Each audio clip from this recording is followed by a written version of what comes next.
The importance of installing a fuel filter. Don't have a microfilter installed on your fuel pump or line. Its installation is today essential and highly profitable. The objective of installing a microfilter is to avoid breakdowns in your engine and reduce its consumption. You will also reduce emissions and avoid the serious problems created by bacteria.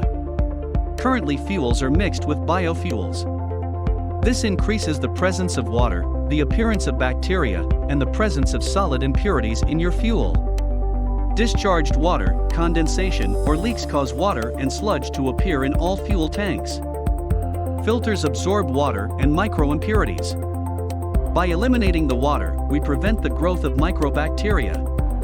Solid microimpurities clog and damage the injectors, causing poor combustion. This increases the consumption of your engine and is a source of costly breakdowns.